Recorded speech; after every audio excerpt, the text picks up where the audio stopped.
How do you sit through a family dinner where your own father praises every child except you?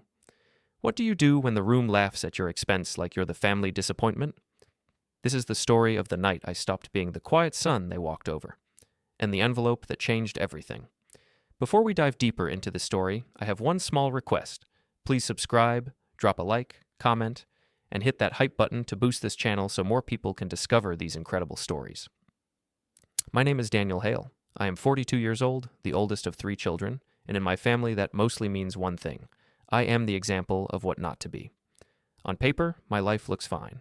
I work as a civil engineer for a firm that designs infrastructure projects. I pay my bills on time. I have a small but neat apartment 12 minutes from my parents' house. I have a car that starts every morning and a coffee machine that does its job. Nothing dramatic, nothing flashy. If you ask my father, that is exactly the problem.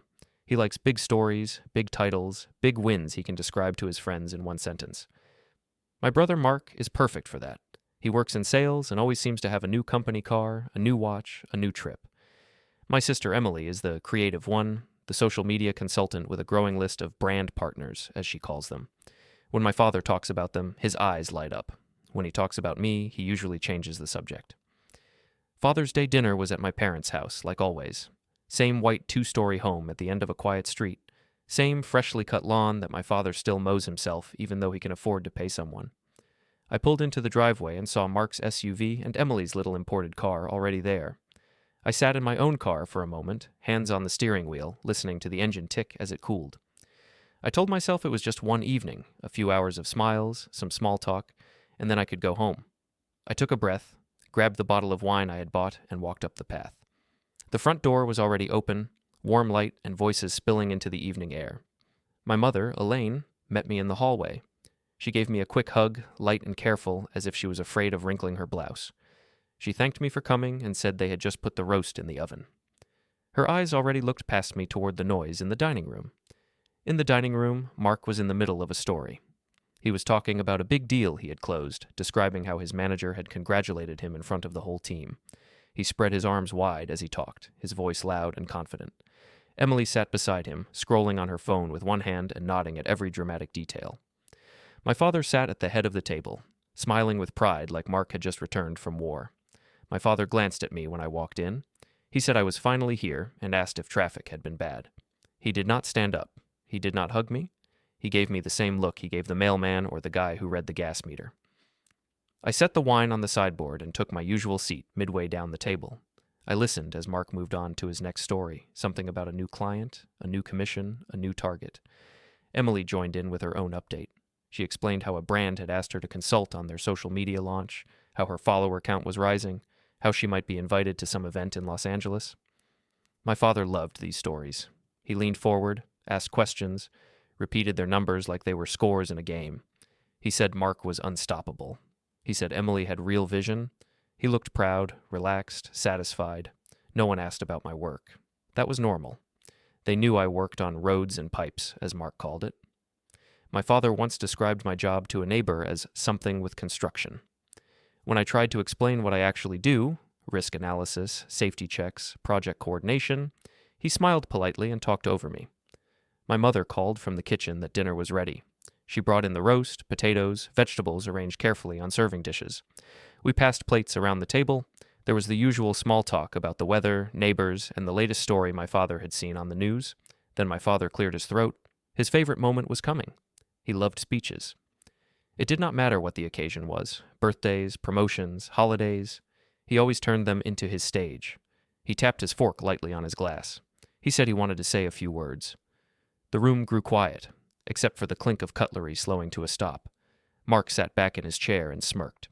Emily lifted her phone slightly, ready in case something good happened. My father began by talking about being a parent. He said raising 3 children had been the greatest challenge and reward of his life. He used simple words, but his tone made everything sound important. He spoke about sacrifice, about hard work, about the value of pushing yourself. Then he turned to Mark first. He said Mark made him proud every day. He listed Mark's recent numbers, the promotion, the company car. He said this was what he meant when he talked about initiative. Everyone looked at Mark. Mark smiled, pretended to be embarrassed, and said he was just doing his job. My father laughed and said that was exactly what a real man would say. Then he turned to Emily. He said he admired her creativity. He mentioned her clients, her online presence, the way she was building a personal brand. He said she represented the future. He called her fearless. Emily grinned and shrugged. She said she was just getting started. My father shook his head like he could barely handle how impressive his children were. Then he looked down the table, past the dishes and the candles, straight at me. He paused for a long moment. The pause was worse than anything else. In that silence, I saw his decision. I had watched him do this to colleagues at old company dinners when he wanted to show who mattered and who did not. It was a familiar performance. He said that in every family, there is always one child who shines brighter, one who sets the bar, and sometimes there is another child who struggles to meet expectations. He did not say my name. He did not have to. His eyes rested on me, and the room followed his gaze. He said some people never quite reach their potential, no matter how much support they get. He said it with a sad smile, like he was disappointed but still noble about it. He called it a shame. He said he hoped that one day, maybe every one of his children would give him a reason to be proud. Someone laughed. It was a short, awkward sound, but once it happened, others followed. Mark chuckled and said our father was just being honest. Emily smirked and said that at least I was good with basic stuff, like fixing things around the house. My mother stared down at her plate. She moved her food around with her fork and did not say a word. My face felt hot, but my hands were steady. I cut a piece of meat and chewed it slowly. I kept my eyes on my plate. The old version of me, the one they knew, would have made a joke, would have tried to lighten the mood, would have said something self-deprecating. That was how I survived these dinners. Laugh at yourself before they laugh at you. I did not do that this time, my father went on, talking about Mark's next big deal and Emily's possible trip. The conversation moved around me like water around a rock. Every few minutes, someone tossed a small comment my way. Mark asked if my little projects were going okay. Emily asked if I still worked at the same place. My father asked if I had thought about going back to school to improve my prospects. Each question was framed like concern. Each one landed like another small cut. I answered politely. I said my work was steady. I said I liked what I did. I did not explain that a project I led had just kept a neighborhood from flooding last month. I did not describe the late nights, the emergency repairs, the quiet way people sleep safely because someone like me did their job correctly. They would not understand. They had decided long ago that what I did not count. When dessert came out, a simple strawberry cake, Mark made a toast. He raised his glass and said our father was the standard all men should aim for. He said he hoped to be half the man our father was.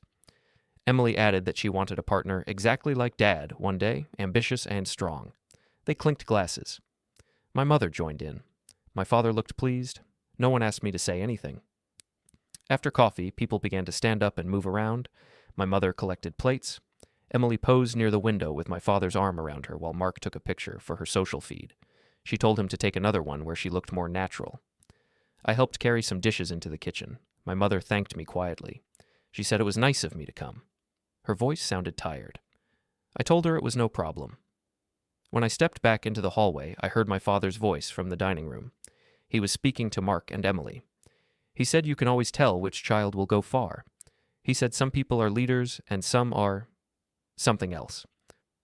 He did not finish the sentence, but his pause was clear. Mark made a joke about how at least they would have someone to house-sit when they went on vacations. Emily laughed. I stood there, hidden by the wall, listening. I felt something tighten in my chest, then loosen. It was not anger. Anger is hot and loud. This was cold and quiet. It felt like a door closing, slowly and firmly. I walked back in, said goodnight, and thanked my parents for dinner. My father nodded and told me not to work too hard at my little job.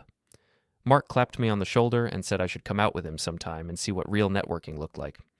Emily said I should follow her online so I could see how successful people lived. I smiled politely at each of them. I did not rise to any of it. I stepped out into the cool night air and felt my shoulders drop for the first time in hours. The drive home was quiet. No music, just the hum of the engine and the faint roar of the highway. When I reached my apartment, I parked, turned off the ignition, and sat there for a moment in the dark. The words from dinner replayed in my mind, but they felt distant, like they belonged to someone else's life. I went upstairs, dropped my keys in the bowl by the door, and sat down at my small dining table. The room was simple, but mine.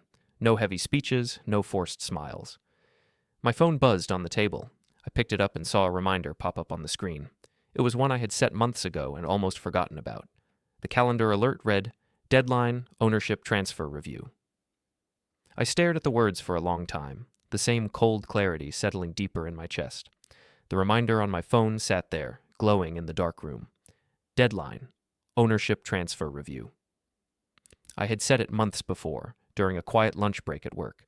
At the time, it felt like just another adult task. Review some old papers. Make sure nothing important slipped through the cracks. Now, after that dinner, the words felt heavier. I put the phone down and leaned back in my chair. The apartment was silent, except for the hum of the fridge. My father's voice still echoed in my head. The part where he said some children never meet expectations. The way everyone laughed like it was clever. It was not the first time. The pattern had started a long time ago, years before any of us had job titles or social media accounts. Back then, our world was smaller. It was just the three of us kids, our parents, and a narrow backyard with patchy grass. When I was 9 and Mark was 6, my father used to stand us in the yard and give little talks about responsibility. He always started with me. He would say the oldest child had to set the standard. He would list the chores I needed to do. Take out the trash, mow the lawn, help with dishes, keep my grades high. Then he would turn to Mark and say he should watch what I did and try to copy it someday. Someday never came. If I brought home a test with a 95, my father would ask why it was not 100. If Mark brought home a 78, my father would clap his shoulder and say he was improving. When Emily came along a few years later, she was the baby, the princess, too delicate for chores, too special for pressure. I was the one who had to grow up fast. That was the story my father liked. I remembered a day when I was about 15. My father had taken us all to a cheap family restaurant to celebrate Mark's win in some school sports event. Mark had scored 1 goal in a game, and my father treated it like he had broken a record. He told the waiter his son was a star. He said Mark had natural talent. That same week, I had won a math competition at school. I tried to mention it at the table. I said the teacher had given me a certificate. My father said math was nice, but people remembered winners on the field, not kids with calculators. He said if I wanted to impress people, I should learn to be more like Mark. He said it with a laugh, but it did not feel like a joke. I picked up my phone and scrolled through my photos, not really looking for anything. I passed a picture from a few years back. It was from my father's small business anniversary. He had owned a local supply company for a while. That night, he had stood in front of a rented hall and told everyone how he built it all by himself. What he did not mention was the night he came to my old one-bedroom apartment, years earlier, with a folder in his hand and panic in his eyes. Back then, I was in my early 30s. I had already been working at the engineering firm for almost a decade. I had saved carefully. No fancy trips, no new car every year, just quiet, boring saving. My father told me his business was at risk. A big client had pulled out. A loan renewal was not going well. He needed help bridging the gap. He said if he could just get through the next 6 months, the company would stabilize. He did not go to Mark. Mark was still jumping jobs at the time, chasing bonuses and burning through money. Emily was still building her online brand. He came to me because he knew I had savings and a steady job. He sat at my small table and explained the numbers. He said he needed a certain amount to secure a warehouse space and pay suppliers. He said it was temporary. He said he would pay me back with interest. He said I would be helping the family legacy. I did not decide on the spot. I asked for time. That night, I called my friend Patrick. We had gone to university together. While I went into engineering, he went into law. We were not very close anymore, but we still exchanged messages once in a while. I told him my father wanted a loan. I told him the amount. I asked what I should watch out for. Patrick was quiet for a moment. Then he said I needed to treat it like a real business decision. He said family and money mixed badly when there were no clear rules. We met for coffee that weekend. He brought some sample documents and walked me through them in simple terms. He said if I chose to help, I should not just hand my father cash. I should connect it to something concrete. Equity, shared ownership, a written agreement, something that did not vanish the moment memories became awkward. I remembered him saying one sentence very clearly. He said there should be a clause that protected me if people later acted like I had never helped. At the time, it sounded dramatic. I laughed and told him my family was not like that. Patrick just raised an eyebrow and said I would be surprised what people forgot when it suited them. In the end, I did help. I did not give my father all the money he asked for, but I gave enough. Together with the bank, it was enough to secure his warehouse and get the business breathing room. Papers were signed, documents were filed. I kept copies in a folder at my apartment and forgot about them. A few years later, at that anniversary party, my father stood under bright lights and told the story of his success. He said it was all about his hard work and risk-taking. He called Mark up to the front and thanked him for helping with strategy. Mark had once made a few calls for him. That was enough to get his name in the speech. I stood in the back of the room near the bar. When someone asked my father what I did, he said I was around and changed the subject. That was how it usually went. I put the phone down again and rubbed my eyes. The more I thought about it, the more little scenes floated back. There was the time Emily wanted to launch her new consulting brand and needed a website. She told everyone she was going to design it herself, and then called me late at night in tears because nothing worked. I spent 3 weekends building a basic site for her, setting up her analytics, helping her choose a host. When people complimented her page later, she smiled and said it was all her vision. There was the time my father ended up in the hospital with chest pain. I had left work early and spent 3 nights sleeping on a chair in his room, dealing with forms, talking to doctors, bringing my mother fresh clothes. Mark visited once for an hour and brought coffee. Emily took a selfie in the hospital hallway and wrote a long post about how family was everything. When he was discharged, my father thanked Mark in front of everyone for handling things and told Emily she had kept everyone's spirits up. He told me he hoped my job would allow me to be more available next time. I picked up the phone again and opened the family group chat. The last message was from Emily. She had sent a photo from dinner, my father smiling with his arms around Mark and her. In the background, you could just see my shoulder at the edge of the frame. The caption under the photo read, "So proud of this family." Below that, Mark had added a comment. He wrote that it was a great night and that our father deserved only the best. He added a laughing face emoji and wrote that maybe next year I would give Dad something to brag about too. I scrolled up. Earlier in the thread, just after I left dinner, my father had sent a message. He said he appreciated everyone being there. Then he added one more line. He wrote that he hoped one day all his children would justify the investments he had made in them. He used a word that stuck in my mind. He said he did not want any of his children to end up a waste of potential. My mother had replied with a simple heart emoji. She had then sent me a private message, separate from the group. She wrote that my father did not mean it the way it sounded. She wrote that he was just worried about me and wanted me to do more with my life. She deleted the message a few minutes later, but I had already seen it. My phone showed the notification even after the text was gone. I set the phone down for the 3rd time and stared at the wall. The calendar reminder still waited on the screen whenever it lit up. Ownership transfer review. That reminder was tied to the documents Patrick had helped me with years ago, the ones connected to my father's business, the loan, the quiet share. The bank had sent a notice a while back saying some terms were due for renewal. It was routine. Change of interest, change of conditions. I had planned to go over it with Patrick and then sign whatever needed signing. Now, after that dinner, the idea of ownership tasted different. My father liked to talk about how much he had given us. He liked the story where he was the only source of support. He ignored the nights I came to fix his computer, the weekends I spent helping at the warehouse, the money I put in when things were tight. To him, those things did not exist. Or if they did, they were natural, automatic, nothing to be grateful for. He thought he was the only one who ever made sacrifices. That was the story he repeated so often he forgot it was not true. The phone buzzed again. This time it was a direct call. My father's name lit up the screen. I considered letting it ring out, but I answered. I put the phone to my ear and said hello. His voice was calm, almost relaxed. He asked if I had gotten home safely. I said yes. He said dinner had been nice, except for my mood. He said I had sat there like a stranger. He said it had embarrassed him in front of the guests. I listened. He went on. He said he did not understand why I always took things so personally. He said he was just being honest at the table. He said a father had the right to expect more from his oldest son. He said he gave me every opportunity, that I had no excuse for being stuck in a small role. He said other men my age were running companies and leading departments while I was still just doing drawings. He paused, then said one last thing. He said that if I did not want to step up, that was my choice. But he would not keep lowering his expectations just to make me feel better. He said the family would move forward with or without me. He said he refused to carry anyone who was not pulling their weight. He did not yell. He did not swear. He just said it like a fact. I felt that same cold, quiet feeling again, like a lens clicking into focus. I did not argue with him.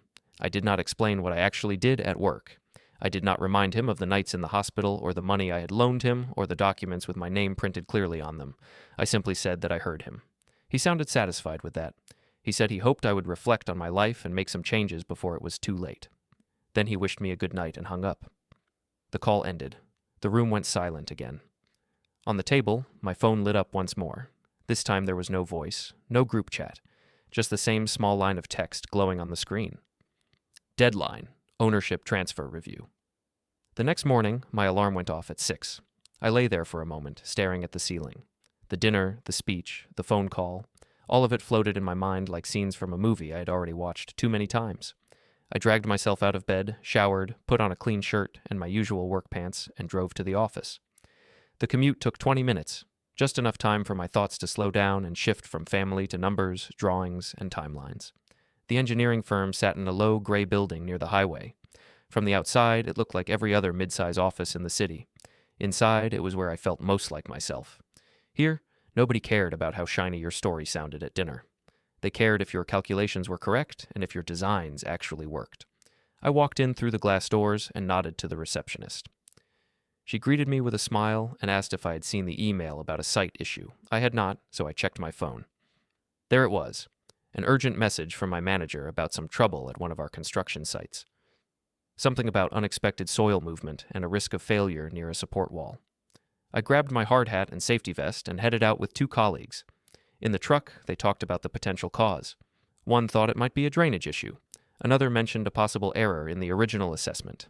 I listened, looked at the drawings on my tablet, and said we would know more when we got there. At the site, the air smelled like wet earth and diesel. Machines stood silent in the early light, and a small group of workers waited near a fenced-off section. The foreman walked over and looked relieved when he saw us. He pointed out a long, shallow crack along the ground near a retaining structure and explained what they had noticed overnight.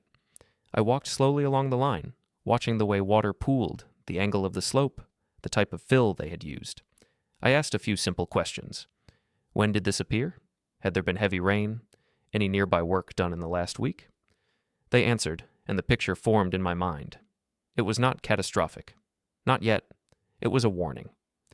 I climbed up on a small rise, looked at the whole area, and felt the same thing I feel when a problem finally takes shape. Calm, focus.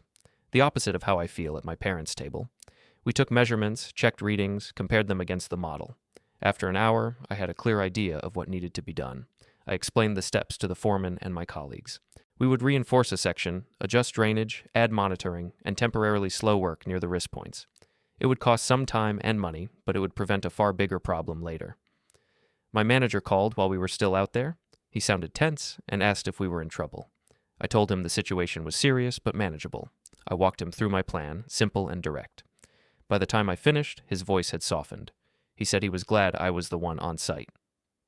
On the drive back, my colleague Jenna sat beside me in the truck. She watched me for a moment and then said I always seemed calm in chaos. She said she did not understand how I never panicked. I told her that problems had patterns, just like people, and once you saw the pattern, the fear faded. Back at the office, Jenna went to grab coffee. I sat at my desk and opened my email. A notification popped up from a social media app. I did not use it much, but I still had an account, mostly to see what Emily posted from time to time. The notification was for a new video tagged with my family's last name. I tapped it. The video was from the dinner. The camera angle was from one end of the table, slightly shaky, probably Emily's phone propped against a glass. The clip started just as my father began his little speech. The audio was clear. I heard him talk about proud children, high achievers, the ones who made him look good. The caption Emily had added over the video said, "When Dad tells hard truths at dinner." She had added a laughing emoji and a fire symbol. The clip cut right at the moment he said some children never meet expectations. The camera caught Mark's smirk, Emily's grin, and my face in the background, still expressionless. Under the video, there were already comments from her friends. They said things like savage and your dad is iconic and family roast. My chest tightened, not because of the words. Those I already knew. It was the fact that she had turned it into content. My humiliation as part of her online brand. I put the phone down and stared at the monitor in front of me. Lines of code and numbers blurred for a second, then came back into focus. I took a slow breath. In the reflection of the black edges of the screen, I saw my own face. Calm, but different. There was something in my eyes I had not seen before. Not hurt, not confusion. Clarity. Jenna came back and set a coffee cup on my desk. She asked if I had seen the new schedule for the project. I said I would look at it in a minute. When she walked away, I picked up my phone again and took a screenshot of the video and its caption. Then I saved it to a separate folder in my cloud storage. I did not comment. I did not message Emily, not yet. Around noon, my phone buzzed again. This time it was a message from Mark in the family group chat. He wrote that the video was hilarious and that Dad just says what everyone is thinking. He added that I should not be so sensitive. He said maybe I could use it as motivation to step up. My father reacted to the video with a thumbs up icon. No words, just approval. My mother did not react at all. I muted the group chat and went back to work. Later that week, my mother called me in the afternoon. I was at my desk finishing a report.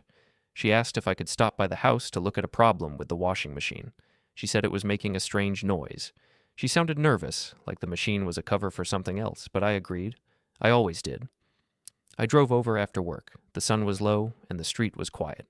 The same house, the same neat lawn, the same feeling in my stomach. My parents' car was in the driveway. The door was open. Inside, my mother led me to the laundry room. The machine did make a noise, but it was nothing serious. A simple part worn out, easy to replace. While I tested it, I heard my father in the living room, watching the news. His voice drifted down the hall when he commented on something, the same tone he used at the dinner table. When I finished, I told my mother what part she needed and said I could pick one up on the weekend. She thanked me and then said my father wanted to talk to me before I left. Her eyes flicked toward the living room with a worried look. I told her it was fine. I walked into the living room. My father sat in his usual chair, remote in hand, television glowing in front of him. He muted it when he saw me. He did not ask about the machine. He did not ask about my day. He said he had seen that I had not replied in the group chat. He asked if I was angry about the video. He sounded almost amused, like a teacher asking a child if their feelings were hurt by a harmless joke. I told him I had seen it. He said Emily was just having fun. He said people these days liked that kind of honesty. He repeated that what he said at dinner was true. He said it was better to face reality than to live in some fantasy where everyone pretended I was doing great. He said he did not want to lie to me. I listened. Then I asked a simple question. I asked if he remembered the night he came to my apartment years ago with those documents, when he needed help with the business. I asked if he remembered how much I had given him. He frowned. He said he remembered I had helped a bit when things were tight. He called it a small contribution. He said the business had survived because of his own effort, not because of some loan. He said some people were always trying to make their small part seem bigger than it was. He looked me straight in the eyes and told me that if I was hoping for praise over that, I should let it go. He said a father should not have to thank his son for doing the bare minimum. That was it. That was the line. It was not the big speech at dinner. It was not the video. It was not the comments in the group chat. It was this moment in the quiet of the living room, his face calm and sure, as he rewrote history right in front of me. He took years of support and shrank it down to nothing. He took my role in his story and erased it. My mother walked in with a plate of cookies, trying to cut the tension. She asked if I wanted to stay for coffee. My father turned the television sound back on. Some talking head began shouting about politics. The room filled with noise again. I told my mother I had to go. She looked disappointed but nodded. My father raised his hand without looking away from the screen and said I should fix that washing machine soon. He did not say goodbye. I stepped out into the fading light and walked to my car. The air smelled like cut grass and exhaust from a distant lawnmower. I put my hand on the car door handle and stopped. For a long moment, I just stood there. I thought about every small thing, every late-night favor, every quiet bank transfer, every hospital visit, every website built, every problem solved, all the invisible work that held this family together while they told themselves a story where I was dead weight. Something inside me shifted, slowly but completely, like a gear finally locking into its proper place. I was done explaining. I was done looking for recognition in a place that had decided long ago I was not worth seeing. I was done playing the part they had written for me. I got in the car and drove home. No radio, no music, just the steady sound of the engine and the turn signal clicking as I took familiar corners. At my apartment, I went straight to the small storage closet in the hallway. Inside, there were boxes stacked neatly, labeled with black marker. Old tax records, university papers, manuals. A box marked Dad's Business 1. I pulled that one out and set it on the dining table. The cardboard felt rough under my fingers. I lifted the lid and looked inside. Folders, envelopes, copies of agreements, bank letters. On top was a thick folder with a simple label written in my careful handwriting years ago. Estate documents. Contingency. I rested my hand on it and let out a slow breath. For the first time, I did not just see old papers. I saw leverage. I opened the folder with both hands, like it might fall apart if I rushed it.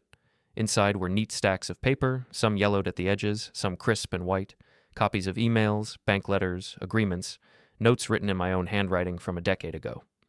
I had always been careful with documents. I believed that details mattered.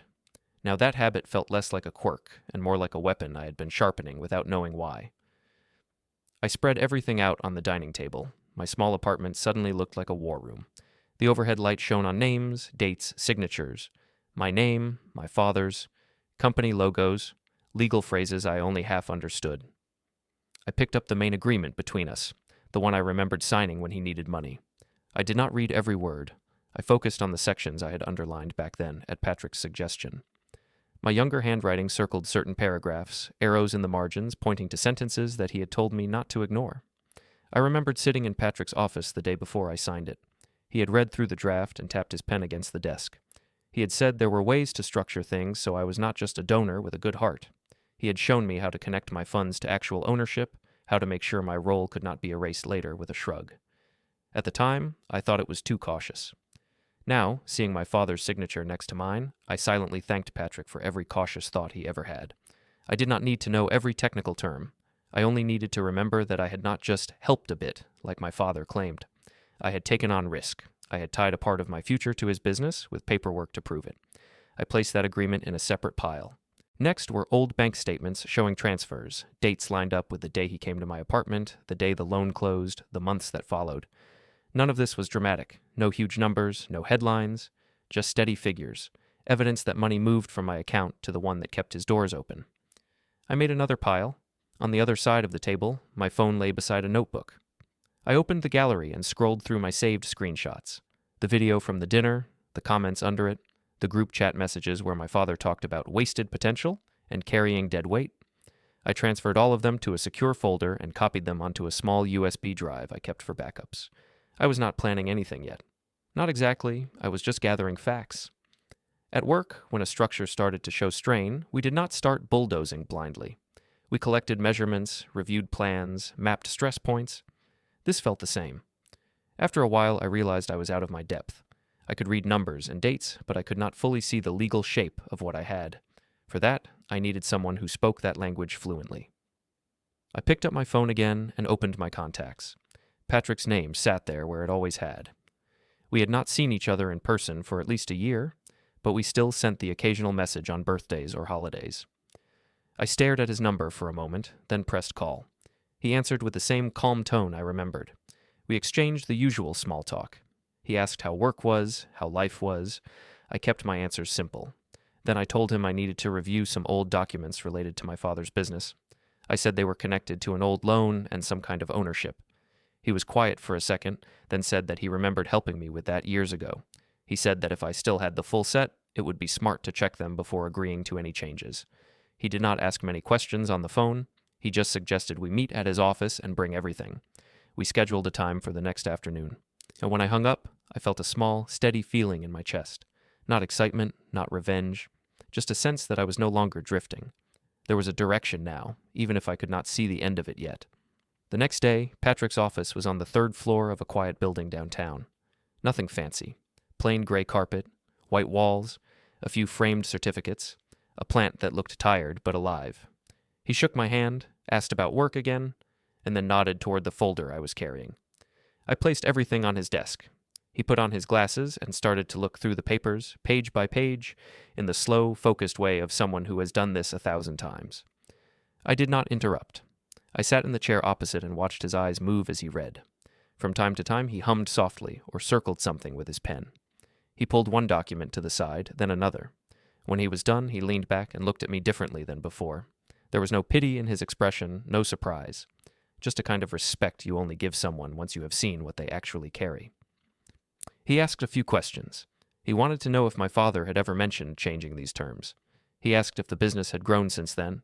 He asked if any of my siblings were involved. I answered each one honestly. He then said something that stayed with me, that these documents gave me more options than most people in my position ever have.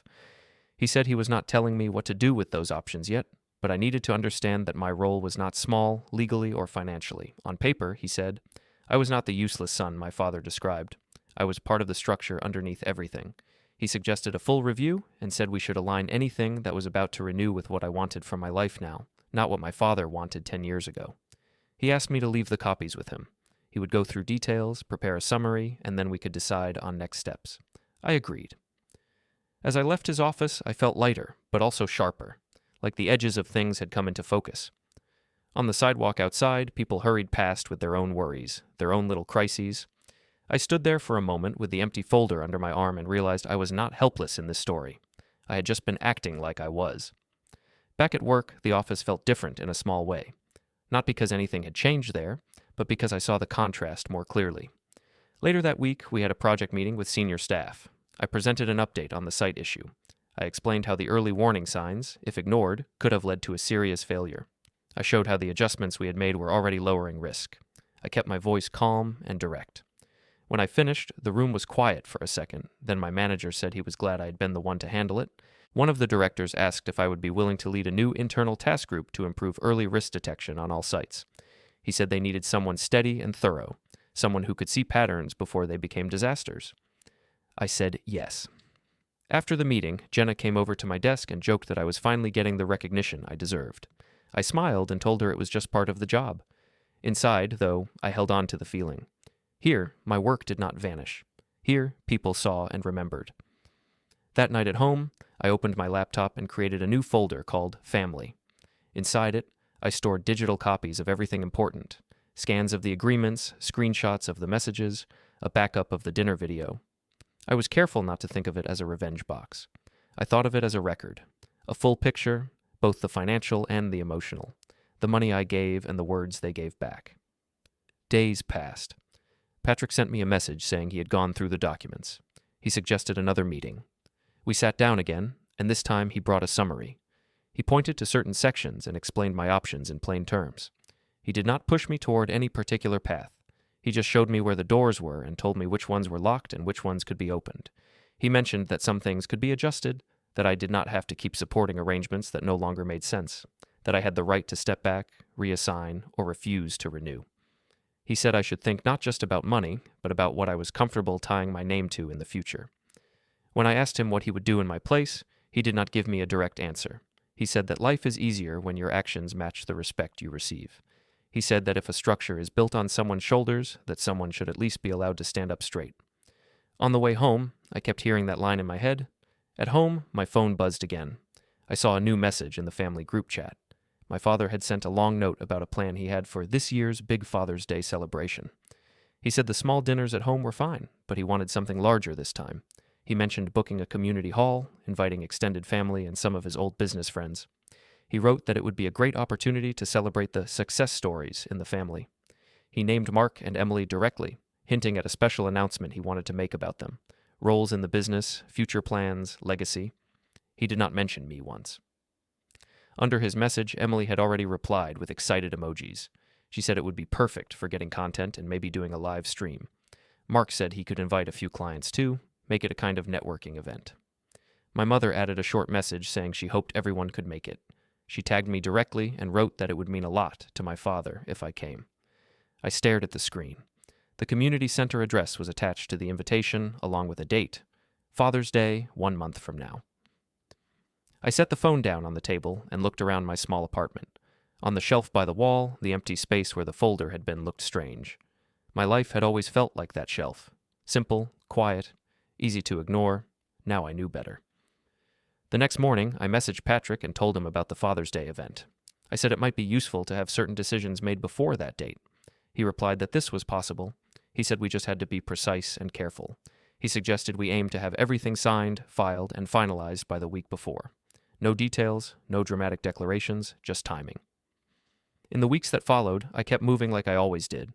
I went to work, handled projects, met with colleagues. I visited my parents' house once to finally replace the washing machine part. My father barely looked up from his television. My mother thanked me and pressed leftovers into my hands as I left. They had no idea anything in my mind had changed.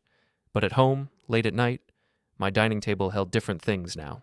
Not just papers and files, but dates circled in my notebook, small notes in the margins with reminders like confirm filing and check beneficiary forms.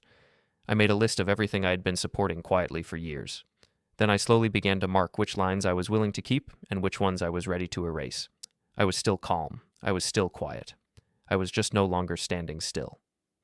One evening, after signing another document at the bank and watching the notary stamp it with a firm official gesture, I walked out into the cool air and realized something simple. For the first time in my life, I was not waiting for my father to see me. I was preparing for him to see what happens when I stop carrying weight he pretends does not exist. A week later, a printed invitation arrived in my mailbox. Same event, same community center, same date. There was a line at the bottom in my father's handwriting. He had written that he expected all his children to be there, especially the ones who still had something to prove. I held the card between my fingers, turned it over, and then set it carefully on the table next to my growing stack of quiet decisions. The invitation stayed on my table for 3 days before I did anything with it. Each morning, I saw it when I drank my coffee. Each night, it was still there when I turned off the lights. White card, gold edging, my father's name in big letters, and that line at the bottom about children with something to prove. On the 4th day, I picked it up and slipped it into a clear plastic sleeve. Then I put it in the same box as the screenshots, the bank letters, the copies of old agreements. Another small piece of the picture. After that, things moved in quiet steps. Patrick and I met 2 more times before Father's Day. The first time, he had a stack of papers waiting on his desk when I arrived. They were neat and organized with colored tabs. He said he had checked everything twice. He walked me through a summary, not details, just key points. This part could be changed, this part could end, this part could be redirected. He did not tell me what I should do. He simply showed me what was possible. He said I had been carrying responsibilities my father pretended were his alone. He said I could decide how long I wanted to keep carrying them. He said decisions like these were not about anger, they were about alignment. Making sure that where your name appears matches where your respect actually lives. I sat there and listened. Each sentence felt like a small stone placed in my hand. Solid. Real. Mine to keep or to drop. Then he slid a few forms across the desk and said that if I wanted to move forward, we could start with these. I read them slowly. They were written in the kind of dry language that makes most people's eyes glaze over, but I focused on the parts he had highlighted. One set would make something stop. Another would send something in a new direction. Another would make sure I was not tied to future decisions my father made without me. I did not sign anything that day. I told him I needed one more night. On the drive home, the city lights passed in a blur. At a red light, I caught my reflection in the windshield. I looked tired but clear. There was no rush inside me, no racing heartbeat, just a slow, steady understanding that I stood at a junction I had been approaching for years without noticing. At home, I sat down at the table with a notebook instead of the folder. I wrote 2 simple headings on the page, what I give and what I get.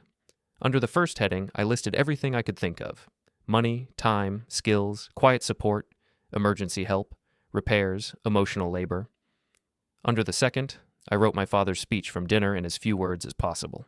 Never meets expectations. Waste of potential. Embarrassment. It did not take long to see the imbalance. When I went back to Patrick the next afternoon, I picked up the pen. I signed the first set of forms, then the second, then the third. My hand did not shake. Patrick watched me carefully and asked if I was sure at each step. I said yes each time, with the same calm tone I used when approving plans at work. When it was done, he gathered the papers, checked the signatures, and placed them into envelopes. He said he would file them with the necessary offices. He said some would take effect quickly, some in stages. He told me that once they were in motion, they would be very hard to undo. That was the point. A few days later, I sat in a small office at the bank while a notary stamped another document. The sound of the stamp hitting the paper was firm, final. The clerk slid it back to me and said everything was recorded. She asked if I wanted copies. I said yes. I left the bank with a plain envelope under my arm. Inside were thin slices of paper that meant something bigger now. They were just forms, but they represented new lines drawn between my life and my father's. Lines that had been blurred for too long. At home, I added that envelope to my growing stack. Then I opened my laptop and went through the digital folder again. Group chat messages, photos, the dinner video, a few old emails from my father where he had asked for help in very different language than he used now. I selected a few and printed them, not all, just enough to show a pattern if someone ever needed to see one laid out in black and white. The printer hummed softly in the corner of the room. Page after page slid into the tray. The sound felt almost like breathing. When I was done, I put everything on the table and sat in front of it. I did not read it all again. I just let my eyes move over the piles. Financial records on one side, screenshots and messages on the other, legal forms, neat and heavy in the center. It was not chaos. It was a map. The week before Father's Day, my mother called me again. She wanted to make sure I was still coming to the event. Her voice was gentle but tense. She said my father was very excited. He was working on a speech. He had talked about announcing something important for the family's future. I asked if she was nervous. She hesitated, then admitted that big events always made her anxious. She said she did not like conflict. She said she hoped we could all have a nice, peaceful day. Then she slipped in a small request. She asked me softly not to overreact if my father said something thoughtless. She said he had a way with words that sometimes hurt people, but he never meant harm.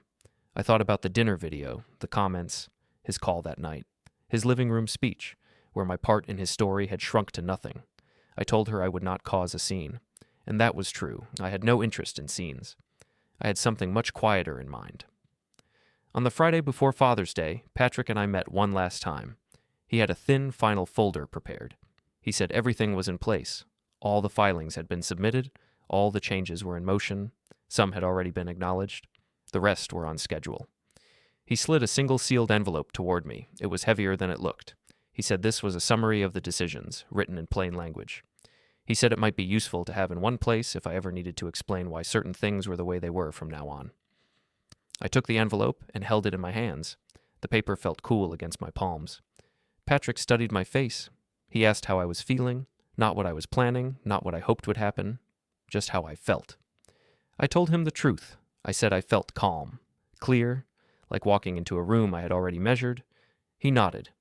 He said that whatever happened next, I should remember that I had not done anything wrong. I had exercised rights I had always had. He said sometimes people feel guilty when they stop allowing others to misuse them, even when they are completely justified. He told me not to mistake that discomfort for wrongdoing. On the way out of his office, I paused at the door and asked him a final question. I asked the thing that had been sitting at the back of my mind since we started this. I asked what I should do if my family tried to spin this as me attacking them. Patrick smiled, but it was a tired smile, the kind of smile you give when you have seen the same story 100 times. He said that people who have benefited from your silence will always see your boundaries as aggression. He said that did not mean I had to defend myself to them. Then he added one more thing. He said that if I chose to show anyone anything, I should do it in a way that matched who I was. Calm, measured, precise. I left his office with the envelope under my arm and those words in my head. That night at home, I cleared everything off my dining table except for one item. The final sealed envelope from Patrick. I placed it in the center. Then I found a larger, plain envelope in my desk drawer, one without any writing on it at all. I took a pen and wrote my father's name across the front in simple, even letters. Below it, without thinking too hard, I wrote 3 words. Happy Father's Day. I did not fill the envelope yet. I just left it open on the table with the smaller one beside it. Over the next day, I moved around my apartment like I was preparing for a quiet trip. I ironed a shirt. I polished my shoes. I checked that the USB drive worked. I charged my phone. For a moment, it felt almost silly, this level of preparation for a family event. But then I remembered that this was not just any lunch. This was the stage my father had chosen. On Saturday evening, my brother sent a message in the group chat about the event. He joked about how he and Emily would have to fight for the spotlight. He wrote that it would be fun to watch Dad put everyone in their place. Emily responded with laughing emojis and a comment about bringing her ring light for better photos. My father reacted to their messages with thumbs-up icons and a short note saying he had big things to say. He did not mention me. I did not reply. Instead, I walked over to the table, picked up the smaller sealed envelope from Patrick, and slid it into the larger one with my father's name on it. The paper made a soft sound as it settled. Then I added a few other sheets I had chosen carefully, no more than needed, but enough to be clear.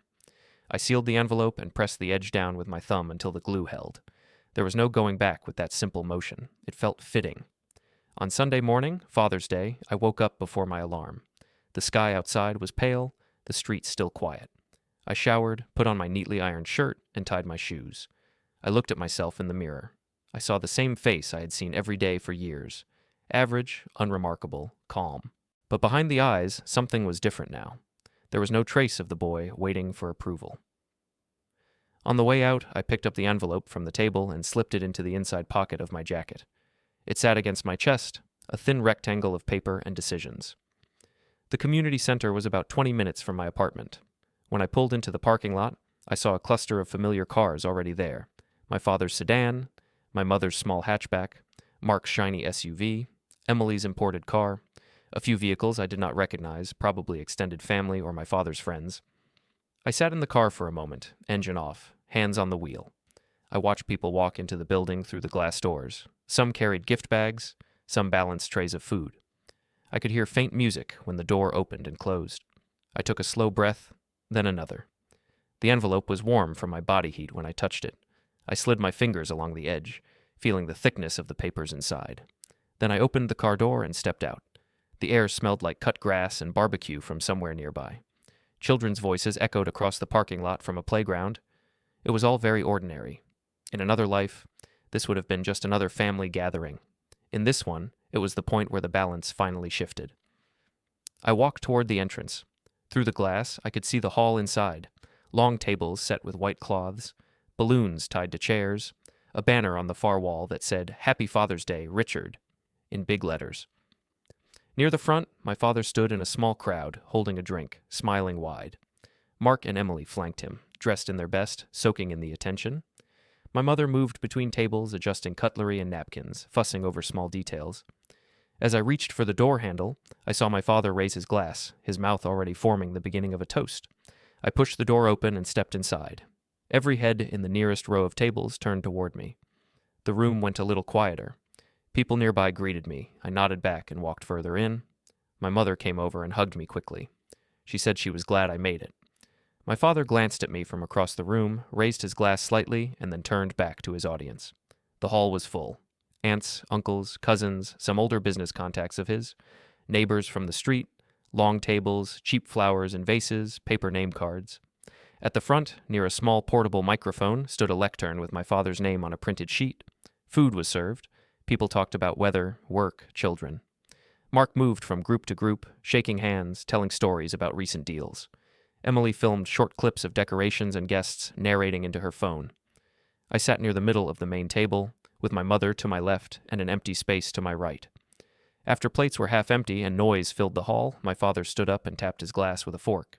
The room slowly quieted. He said he wanted to thank everyone for coming to celebrate him and, as he put it, the legacy he was building. He started with his usual lines about hard work and sacrifice. He spoke about building his business from nothing, about providing for his family, about how proud he was of his children. He mentioned Mark's sales success, his future leadership role. He mentioned Emily's online presence and how she brought modern visibility to the family name. He did not mention me. Then he said he had an announcement. He told the room he was beginning a formal process to transition certain parts of his business and assets to his most committed successors, meaning Mark and Emily. He said they would carry the Hale name into the next generation. People clapped. Mark and Emily smiled wide. My mother tried to smile and failed. I waited until the applause faded. Then I stood up. Chairs creaked as people turned toward me. My father looked annoyed at the interruption, then tried to cover it with a polite expression. I felt the envelope inside my jacket, flat against my chest. I reached in, took it out, and walked to the head of the table. I placed the envelope carefully on the table in front of him, just where his hand rested near his glass. I told him, in a calm voice everyone could hear, that I had a Father's Day gift for him. I added that it was something he had helped me prepare for years without knowing it. He frowned and asked what I meant. I did not explain. I told him it was all written down inside, that it was already filed where it needed to be filed, and that this was just his copy. Then I added, still calmly, that after he read it, he would never again have to worry about carrying a son who, in his words, did not meet expectations. The room went very quiet. My mother looked between us, confused and scared. Mark shifted in his seat, eyes on the envelope. Emily lifted her phone a little, as if she might start recording, then seemed to think better of it and set it down. I stepped back from the head of the table. I told my father that I wished him a good day and that from this point on, he could plan his legacy without counting on anything with my name on it. Then I turned and began to walk toward the exit. Behind me, I heard the sound of paper tearing as he opened the envelope. I did not need to see his face to picture what he was reading. At the top was Patrick's plain language summary, explaining that the old loan and equity agreement had been fully enforced. It stated that my financial support had ended, my ownership interests had been formally separated, and my share of any future distributions tied to his business or estate had been redirected away from his control. There were copies of filings showing that certain accounts he had relied on as a quiet safety net were no longer connected to him. There was a notice from the bank indicating that, without my backing, some of his plans would require new guarantees or different collateral. There was a short letter in my own words, explaining that I had invoked clauses designed to protect me from public disrespect, with printed screenshots of his messages and the dinner video as examples. People near him began to murmur. Someone asked softly what was going on. My father's chair scraped backward. He said something sharp and disbelieving, pointing at the pages, insisting there had to be a way to reverse this. But the letter made it clear that the changes were already recorded, copies held by my lawyer, the bank, and the relevant offices. Mark leaned in, reading over his shoulder, and his face went pale when he realized what those numbers meant for his own future comfort. Emily stared at the screenshots of her own captions, suddenly seeing them not as jokes, but as evidence. My mother covered her mouth with her hand. I reached the doors at the back of the hall and pushed one open. Cool air spilled in from the corridor. Behind me, voices rose. Questions, protests, hurried attempts to regain control. I heard my father say my name like a command. I kept walking. Just before the door closed, I glanced back once. He stood there beneath the Happy Father's Day banner, shoulders no longer straight, staring down at the scattered pages on the white tablecloth while the people he had invited watched him in silence. Then the door swung shut, and the sound of the hall cut off cleanly behind me.